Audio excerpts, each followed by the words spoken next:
You're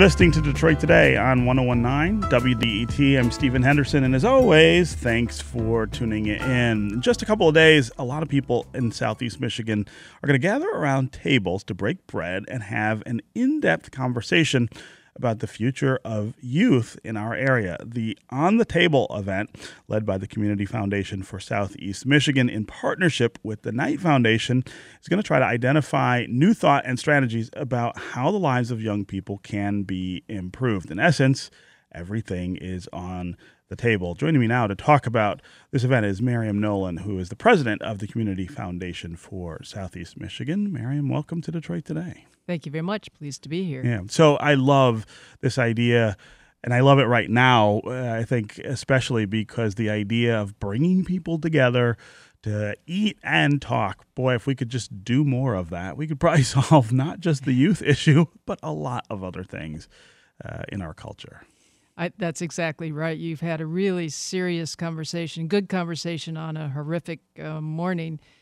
We believe that every person can make a difference. And On the Table gives everyone in the 7 counties the chance to come together, speak about what's on their mind, and come up with those ideas that it's going to take to bring us together and to have this be a great region for all young people to live and thrive. Yeah. So this event happens on October 4th. It's going to take place in churches, in schools, in all of the sort of touch base, institutions, in our lives, the places that we are most familiar with. And I guess the thinking probably is that those are the places we have the opportunity to make the most change. It's a chance for you to come together with people you know, wherever you are, work or just at your home. We know of a couple organizations that are actually gathering seniors together. It's your chance, and it's going to be really interesting to see the ideas that come forward, the ideas that you can then make happen or that others can help make happen. We're going to try to ask all the hosts and all those that participate to share what they talked about. We'll roll that up, and we'll feed it back to the community. It really is a coming together time. Yeah. Talk about why youth is the focus of this. How did you sort of settle on that as the subject that everyone needs to be thinking about? It's a subject that we probably all have some thoughts about, and it really is so important that we take care of the young people. Their future is important. It's important to our future. We thought it was just a way that it gave everyone a place to start the conversation.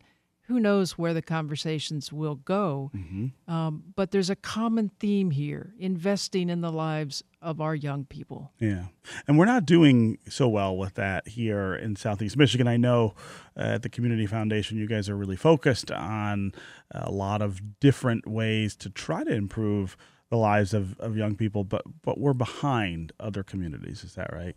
Well, this is really thinking about the differences in how we take care of our young people in the 7 counties. And there will be tables in all 7 counties. Things that may be a little different in Monroe or Macomb from our downtown Detroit experiences.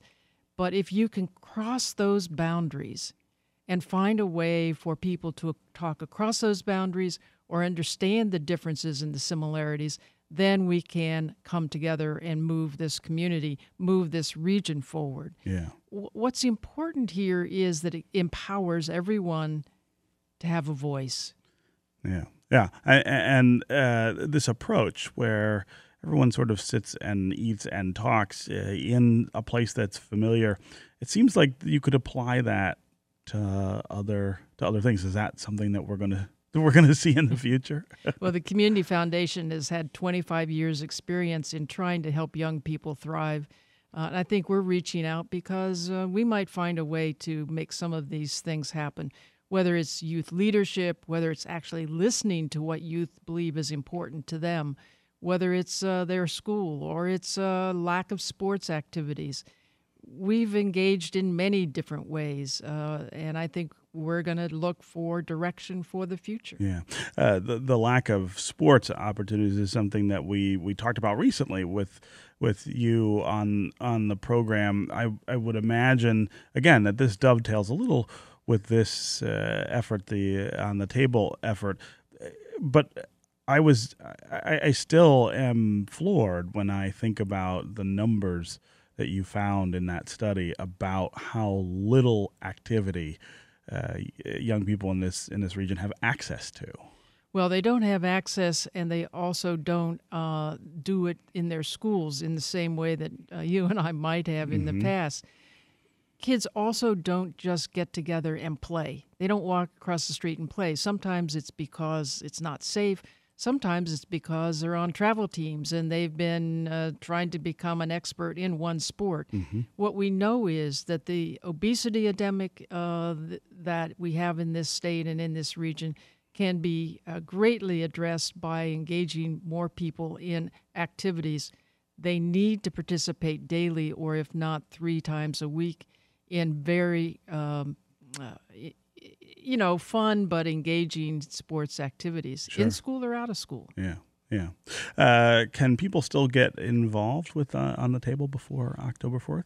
Absolutely. You can actually hold your gathering over cocktails, I suppose, or over coffee with your colleagues. You register if you would like to host, and you go to the Community Foundation website, On the Table. You can actually sign up all the way through the 4th. Yeah. Hold this anytime. Yeah. And after this, you were saying that we're going to sort of get all this together, but then what? Well, first, we want everyone to take their own ideas and make something happen. They don't have to wait for someone else. We will gather all the information, and we will send it back out in a public report. Maybe you and I will even talk about it, because what we want to do is empower everyone to act. This is also being done in 8 other communities funded by the Knight Foundation, and we will compare our information to other cities, Chicago, Charlotte, and some smaller cities. It's a chance to learn, but most importantly, get some new ideas. Yeah. All right. Well, it's a great idea, and I love the idea of engaging people in our community this way. It's one of the things we try to do here on Detroit Today. This is a much larger and broader effort by the Community Foundation and the Knight Foundation. So congratulations, and thanks for being here. My pleasure. Thanks. All right. That's going to do it for us on Detroit Today. I will be back tomorrow. I hope you will too. Detroit Today is produced by Laura Weber Davis and Jake Neer. Our program director is Joan Isabella. The technical director and engineer is Matthew Trevethan. The associate producer is Gus Navarro. And the Detroit Today theme song was composed by WDET's Sam Bobie. And remember, if you had to step away from your radio to get into work, or another reason, you can still listen to the full episode of Detroit Today. Just go to iTunes or wherever you download podcasts. Download and subscribe to Detroit Today, and you can listen to us whenever and wherever you are ready. This is 101.9 WDET, Detroit's public radio station, a community service of Wayne State University. We'll see you tomorrow.